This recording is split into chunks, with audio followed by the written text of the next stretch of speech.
I don't have to look at the camera, do I? Nope. Okay. Okay, so to what extent you know what media is? Yeah. Okay, so to what? Oh, maybe you should say. I'm so out of it. How old are you? I'm 17. You're 17. Okay, so you're in grade 12. So young.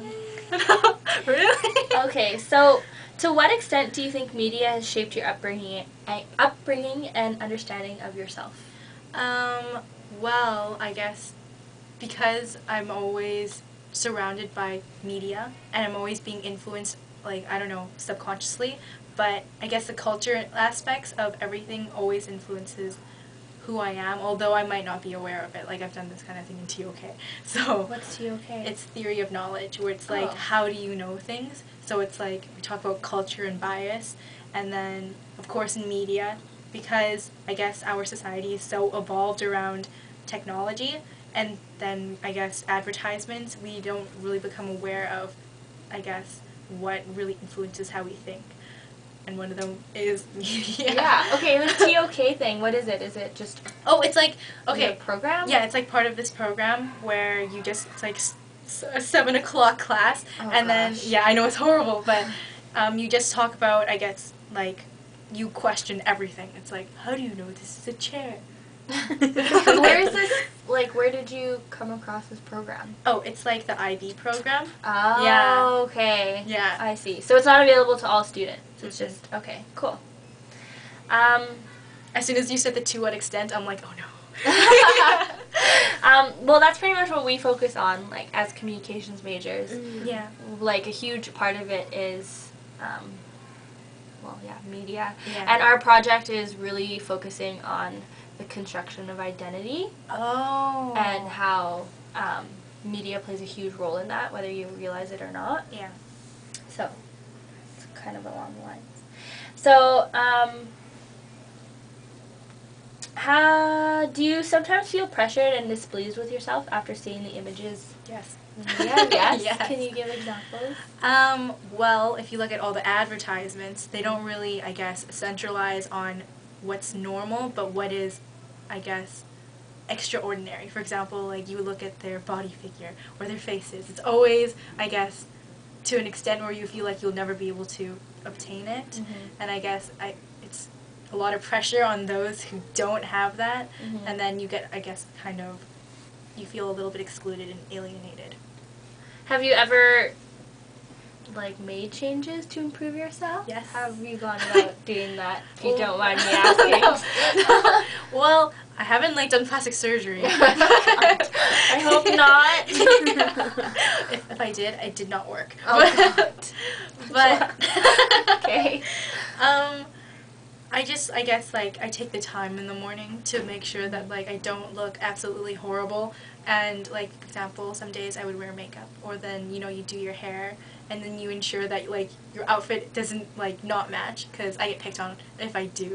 So, like, if it looks really awkward. So, yeah. Do you ever purchase a product after maybe watching or seeing an advertisement? Actually, okay, I go on YouTube, and then you know how there's some, like, makeup gurus? Mm-hmm. Yeah, so I look at them, so for They're example, fun to watch. Yeah. I don't blame you. Yeah. I do that too. I don't always, like, try on the looks, but I don't know, it's just something about it is really, like, attracting, I guess. Like, so that's pretty interesting. So you feel like what you see on YouTube, if you see, like, a real life person using it on YouTube, that makes you want it more than if you saw it in an advertisement. Yeah. Okay, that's interesting. Yeah, because I guess I have more trust, like, with those who are, I guess, more similar to me, because I find, like, I guess, a way to find, like, similarities, so then I feel as if I can trust them more than I can trust some random figure on a television. Yeah. Do you ever feel like, you know what I mean, do you understand what I mean when I say commodified? No. So, commodified, so, like, creating commodities, so turning, how do we... Yeah. Sorry, it's like a huge, like, communications term, so Okay. I use it all the time. But, so, if something, like, if I were to say we live in a commodified world, it's that we're surrounded by commodities. And commodities are things that you purchase you don't really need. Oh, so, like, what you want, but what you don't need. Yeah, Okay. and so basically the world right now is made up of commodities, Yeah. right? Like, that's just how the world works. Everything, you can buy everything. Yeah. So that's kind of what I mean. So do you think with the rise of YouTube that YouTube can become commodified? Do you feel like maybe those people that you see uploading videos are somewhat swayed by companies? Maybe they're sponsored by a particular cosmetic company. Probably. Well, you know how now on YouTube there's always advertisements before the clips start, so I guess YouTube has already become more commercialized, where they use, I guess, their popularity to sway other people. But, yeah, like, I never really think about it, like, whether or not they're lying or not, because I guess I already give them my trust in some way, so... Well, you would go crazy if you had to. Yeah. Yeah. Because I read a paper, and it's on like advertising to kids, selling to kids, and companies actually hire kids, like they could be 10 years old, and they pay them to have a slumber party and invite all their friends over and use their products. Wow. Yeah, so that's a way that they're promoting right now. So wow, it's kind of interesting how that works. Yeah. Oh my. Yeah. So clever industries. Yeah. How does the media set standards in society on how to act and dress? Well, I guess it gives like a certain definition of what is right or how you should be able to fit in. So, like I was saying, in advertisements, there's a lot of culture and bias already implemented into them, and you could be aware or not aware of it, but I guess in a way, by showing certain images or certain fashion sense or whatever, they're already setting a certain standard on which they want you to meet. And yeah, I guess by doing this, they're already, I guess, like formulating what criteria they would want you to follow. I don't really understand if I answered your question. But yeah. You did, sort of. Yeah, I feel like I just like That's okay. It's like, it's kind of a complicated question. Like, it's not really, you know, there is no right or wrong answer, really. I had one in my head, and I totally lost it. Sorry. I'm trying to think. No, it's not your fault. I'm trying to think. I had a really good one in my head, but I totally forgot. So, do you think it's important to critically think about media and critically take in and understand media? Well, I do and I don't. Like, 'cause I think you can survive if you don't. Like, I don't think it's a necessity that you have to analyze everything around you, because, you know, I feel like you'll become a skeptic, and then you'll think that everything is, like, a conspiracy against you.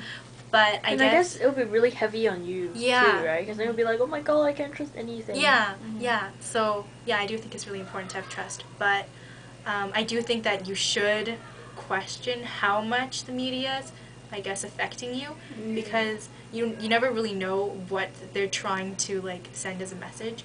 Like, for example, I guess we could talk about, like, the military, how they use, like, video games to sway people into thinking that war is fun.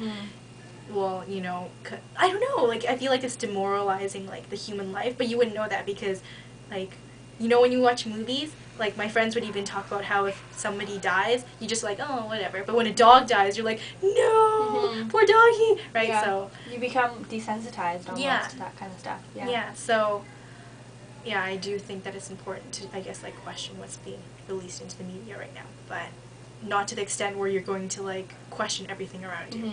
So do you think that's something you think should be implemented into the education system, maybe on a CAP day?